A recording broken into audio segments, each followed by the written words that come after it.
बेटी बेटों से कम नहीं होती। एक गांव में अमन और गीता पति पत्नी रहते थे। कुछ समय बाद उनका बच्चा होने वाला था। गीता हॉस्पिटल में भर्ती थी। नर्स ने अमन को आकर खुशखबरी दी कि आपके जुड़वा बच्चे हुए हैं। अमन ने कहा कि दो दो लड़के। नर्स ने कहा नहीं, एक लड़का और एक लड़की।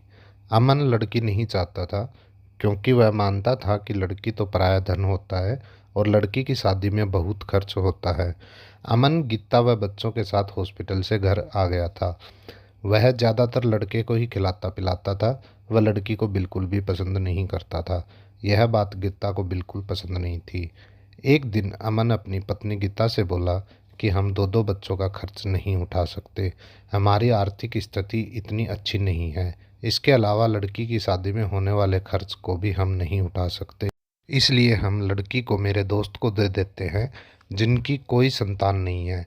वह हमारी लड़की को हमसे भी अच्छे से पालेगा, क्योंकि वह बहुत अमीर है। गीता ने अपनी लड़की को देने से मना किया, मगर अमन के कहने पर दुखी मन से उसने अपनी लड़की को अमन को सौंप दिया। अमन ने लड़की को अपने मित्र की बीवी को सौंप दिया। बच्चा पाकर वह दोनों बहुत खुश हुए। इसके बाद समय बीतता गया। अमन अपने लड़के को अच्छे से पाल रहा था और उसकी हर इच्छा पूरी करता था। लड़का जब 20 साल का हुआ तो उसने अमन से बाइक दिलाने की जिद की। अमन ने अपनी पत्नी गीता के गहने बेचकर उसको बाइक दिला दी। कुछ समय बाद उसने अपने लड़के के लिए खेत बेचकर एक दुकान भी खुलवा दी, जिससे वह कुछ कमाने लग गया और फिर कुछ समय बाद उसकी शादी भी करवा दी। इस दौरान अमन ने कभी भी अपनी बेटी के बारे में नहीं सोचा, वह ना ही कभी उससे मिला। शादी के बाद अमन के लड़के का व्यवहार धीरे धीरे बदलने लगा और रोजाना किसी न किसी बात को लेकर अमन और गीता से झगड़ा करने लगता था। एक दिन उसने अमन और गीता को उन्हीं के घर से बाहर निकाल दिया। बहुत समझाने पर भी वह नहीं माना। अमन और उसकी पत्नी गीता एक मंदिर में गए। वहां पहुंचकर गीता ने अमन से कहा कि मंदिर का प्रसाद खा लेते हैं।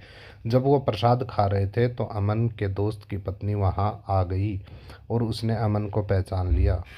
उसने अपनी उसी बेटी से मिलवाते हुए बताया कि यह वही है जिसको आपने हमें दिया था।